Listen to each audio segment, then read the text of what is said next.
Hey, everybody. Scott Luton with Supply Chain Now.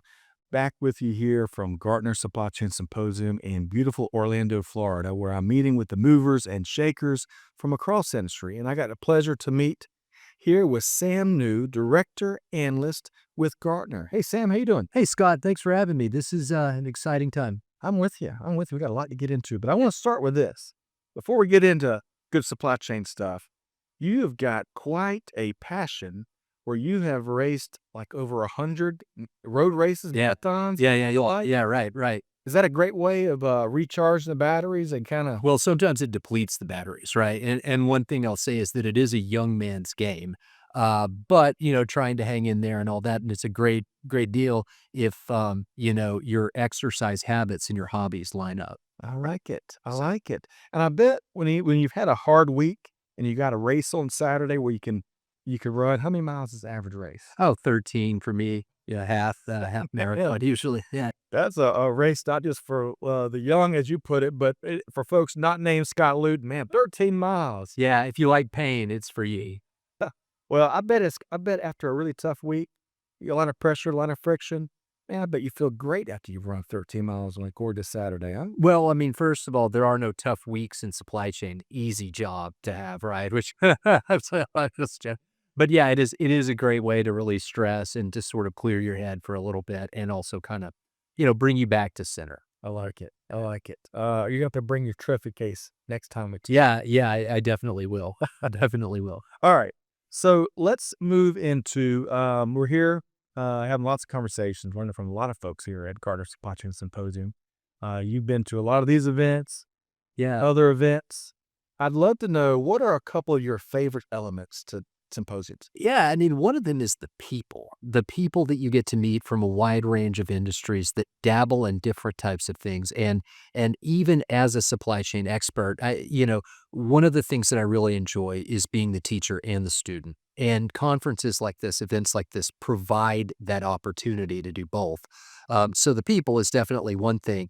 And then also exploring emerging technologies, right? We have a ton of vendors and solutions providers represented here.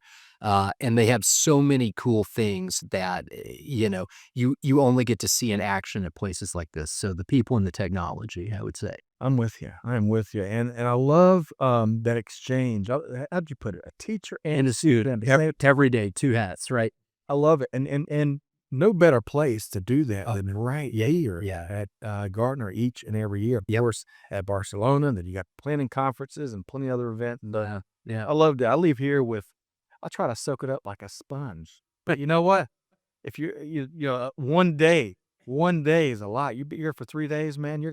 We're gonna solve industry's ills. Oh, I tell you, and if you're curious like I am, I mean, I'm curious as a cat. That's why my friends call me Whiskers, right? But there are answers to just about any supply chain question you can ask here. Oh, Sam, I am so glad you shared that. I would, Whiskers, that's your nickname, all you friend. Curious as a cat. I love it. Okay, Sam, love it. All right, so let's move along to, I bet, a great piece that was in part fueled by your natural curiosity, immense curiosity, right? Right. You and Brian Day co-authored a great piece that focused on using external manufacturing options to mitigate this growing challenging trade and tariff landscape. Yeah. And the risk there within. So I got a couple follow-up questions for you. So at a very high level, right?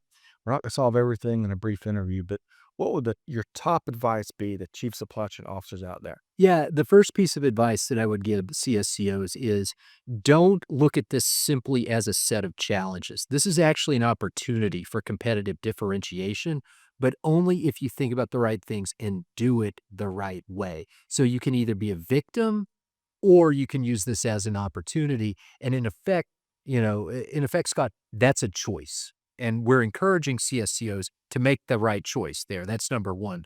But number two, when you get where the rubber meets the road and where you're really thinking about this, you really want to keep three things in mind as you do this. First is you're thinking about external manufacturing. Yep. You want to understand the suite of options that the service providers you work with have available to you. And options can be different opportunities for mitigation strategies, but commonly what people think about is geographical locations of these different production sites. And the more access you have to these different production sites and capabilities, the easier it's going to be to mitigate risk, right? So number one is understanding what your exposure is and also understanding the set of decision alternatives that are available to you through your manufacturing partners, right? So that's number one. Okay. Number two is taking that information, that set of decision alternatives, production locations, service providers, or whatever, and using advanced scenario planning techniques to evaluate the different options and incorporate some type of sensitivity analysis so you know what that inflection point is. And all this is driven by your risk appetite. So that's number two. And number three is really about knowing when to act, not just what actions to take. And one of the things that we've seen with the trade policy is there can be shifts in a very rapid kind of way, right? We can change directions and pivot very quickly. And that's what we're encouraging people to do, not be emotionally reactive, right? But to think logically, because ultimately your long term strategy shouldn't change. This is just one input as a decision variable. Sam, love it. Gosh, after you share those three, I'd like to hear the next seven. I wish we had more time with you, but next time, Sam. So one of the things you mentioned is for folks to really exhaust and make sure they know their current providers, right? Yep. Current members of their supply chain ecosystem, especially when it comes to, say, contract manufacturing, external manufacturing providers. But Right. for organizations that have followed your advice and they've really dove deep and understood those current partners and they're determined to add some more, Yeah. Yeah. Yeah. what would be some of your selection advice there?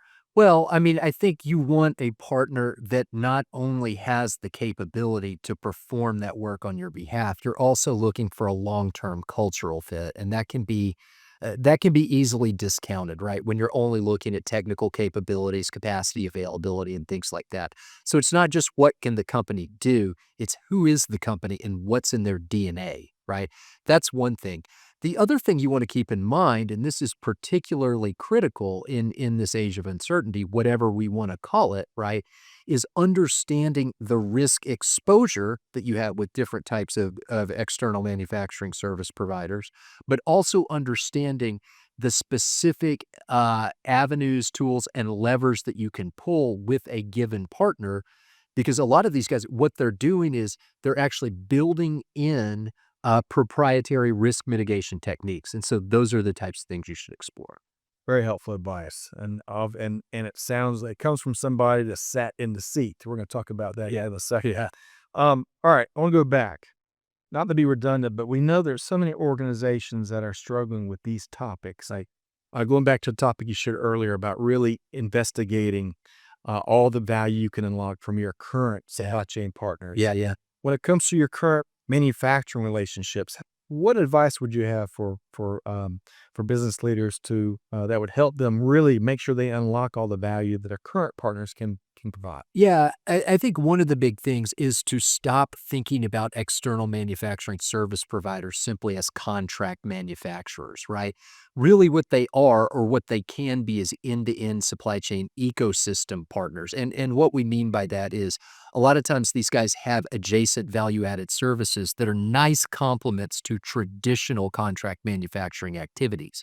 And by engaging external manufacturers as strategic partners and considering the wide range of options that they have, that can be a key component of essentially offloading non-core activities from your organization and returning your in-house focus to your competitive differentiators. Yeah, it's great advice, Sam. Great advice. All right. So we're going to shift over to more sourcing and procurement advice from Yeah, yeah. and I want to reference, while he is a director analyst with Gartner now, Sam has sat in industry as a practitioner and done this stuff. So this that been there, done that perspective has certainly been earned. So I want to ask you this. In light of all the current trade upheaval and the disruptive environment and landscape where we're waiting on the next, not just the next shoe to drop, the next 12 shoes to drop. but also in general, because we've got to manage for the here and now while keeping the bigger picture in mind as well, right? Yeah, yeah. So, what is your advice to organizations to really unleash the power when it comes to our procurement and sourcing professionals? Yeah, I think one of the things that you really want to keep in mind is that suppliers oftentimes can be our best source of risk mitigation and contingency planning. And I think a lot of large major global brands like to impose a specific risk mitigation approach on suppliers. And the idea is that we're doing more talking than listening, right? Suppliers oftentimes are closer to the end consumer or understand the end consumer market as well or better than you do, and getting their opinion can be a core component of this. And if you don't understand the capabilities that suppliers have in terms of risk mitigation, and that's true today in the trade and tariff stuff, it's also true with any type of risk. If you're ignoring what they bring to the table, then you're foregoing opportunities for a longer term strategic advantage. So And that could be a pretty limiting trade-off. Huh? it is a limiting trade-off, but it's remarkable the number of organizations that do that, that are still living in the past, engaging with suppliers only in these tactical, transactional, short-term relationships and not thinking about the deeper value that can be unlocked by building a strategic sourcing and procurement program. Yeah.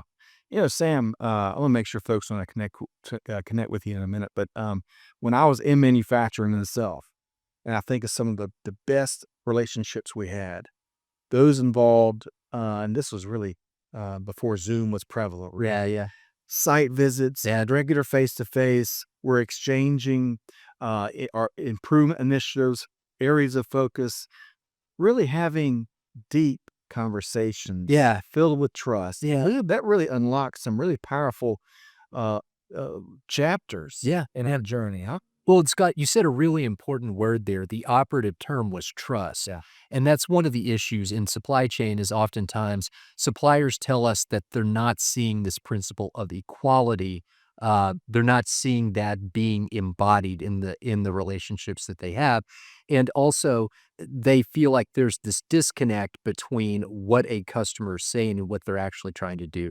And so I think you're absolutely right, Scott. It is about trust, and that's foundational for building a long-term strategic partnership, and that principle should be a core component of your sourcing strategy. Yeah, well said, Sam. Very eloquently said. And Whiskers, curiosity powers incredible things in industry. Indeed. And I'm glad Sam is out there helping us make global supply chain much better. And by the way, just my humble advice, get out of email, certainly get out of spreadsheets, get out of the plant, go out and meet your suppliers, right? Have that face to face, invest the time. You'll be surprised, or maybe not so surprised, about what will follow. Handshakes are powerful. Yeah, Right. handshakes. That's right. That is right. Okay. Sam New, Director Analyst with Gartner. I really appreciate what you do. Yes. Appreciate your perspective. How can folks connect with Well, one of the best things you can do is if you're a Gartner client, talk to your representative about setting up a call with me. If you're not a Gartner client, we encourage you to visit Gartner.com to kind of look at what our offerings are and what we have. I'm also on LinkedIn. I'm not hard to find. Email us sam.new@gartner.com. And so, yeah, I'd love to hear from some of you. Just that easy. Just that easy. It's really easy. Well, Sam, pleasure to talk with you. Sam New, Director Analyst with Gartner. Folks, hopefully you've enjoyed this latest conversation as we continue our coverage of Gartner Supply Chain Symposium 2025. Stay tuned as we can have a lot more great interviews coming. You can find it all at supplychainnow.com.